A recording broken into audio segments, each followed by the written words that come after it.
पूरा फोकस है जहां जहां जिन राज्यों में विधानसभा चुनाव होने वाले हैं वहां पर यह विजय का पूरा प्लान तैयार किया जा रहा है। और वहीं बात अब करेंगे कांग्रेस के संकट की। क्या अब कांग्रेस में राहुल वर्सेस ऑल हो गया है? 26 सेकंड के बयान ने 136 साल पुरानी पार्टी में घमासान मचा दिया है।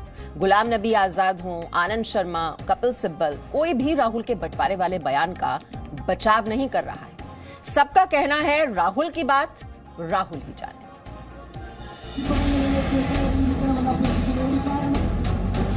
हर जिले में हमारे कांग्रेसमैन बैठे हुए हैं और उत्सुक हैं कि कांग्रेस में बदलाव आए। हमने पूरे देश को एक समझा है, कभी क्षेत्र, भाषा और धर्म के आधार पर लकीरें नहीं खींची।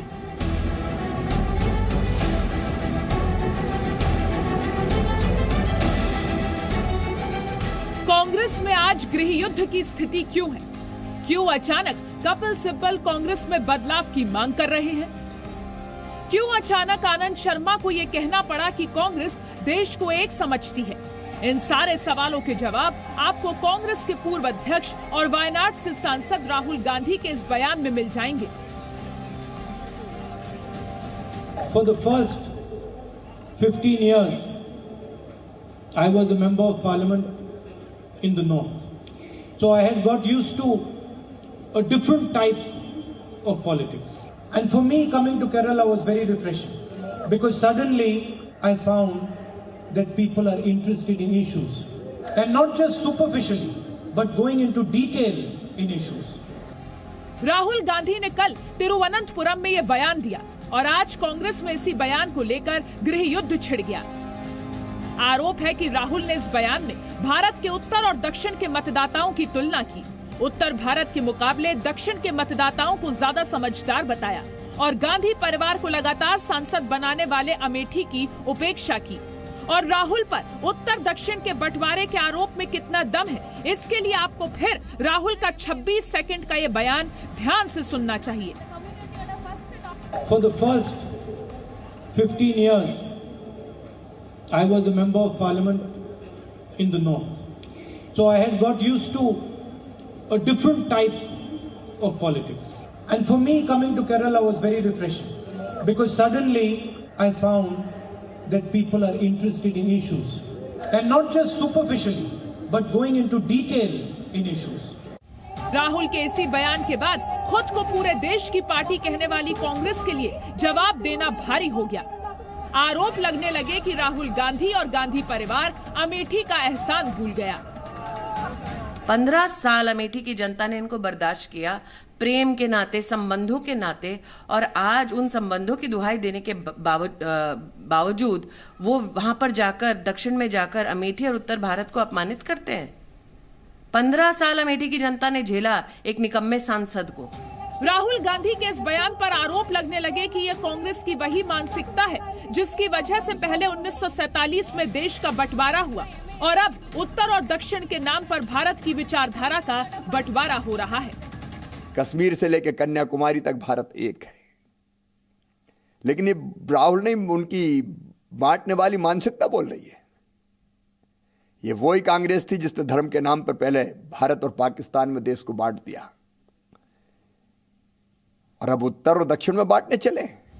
राहुल गांधी के इस बयान के बाद पार्टी में गृह युद्ध की स्थिति आई और डैमेज कंट्रोल की कोशिश शुरू हुई। राहुल गांधी के बयान पर कांग्रेस के वरिष्ठ नेता आनंद शर्मा सामने आए। इशारों ही इशारों में बताया कि वो राहुल गांधी के बयान के साथ नहीं है। राहुल गांधी जी वही केवल स्पष्टीकरण दे सकते हैं किस परिप्रेक्ष्य में उन्होंने ये टिप्पणी करी है। पर जहां तक भारतीय राष्ट्रीय कांग्रेस का प्रश्न है, हमने पूरे देश को एक समझा है, कभी क्षेत्र, भाषा और धर्म के आधार पर लकीरें नहीं खींची। कांग्रेस में भूकंप लाने वाले राहुल गांधी के इस बयान के बाद गुलाम नबी आजाद के घर बैठक शुरू हुई। बैठक चल ही रही थी तभी कांग्रेस के एक और वरिष्ठ नेता कपिल सिब्बल ने बता दिया कि कांग्रेस में राहुल को लेकर कितना असंतोष है। सिब्बल ने तो कांग्रेस में बदलाव की मांग तक उठा दी। कांग्रेस पार्टी के वरिष्ठ नेता हैं, उसके बारे में मैं क्या कह सकता हूँ। हर जिले में हमारे कांग्रेसमैन बैठे हुए हैं और उत्सुक हैं कि कांग्रेस में बदलाव आए।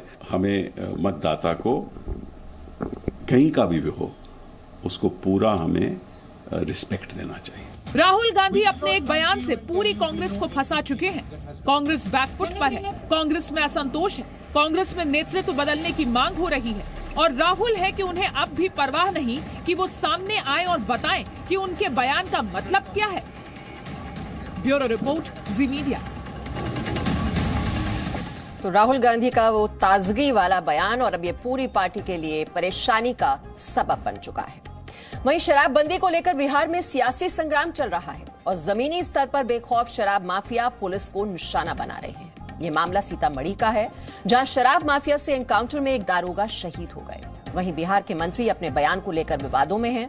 बिहार की विपक्षी पार्टियां सुशासन पर सवाल उठा रही हैं।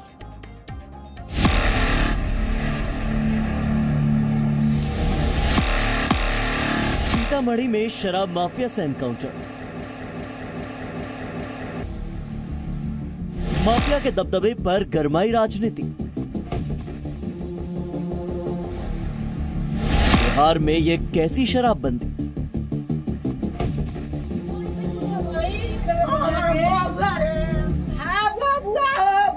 इस मां का रो रो कर बुरा हाल है।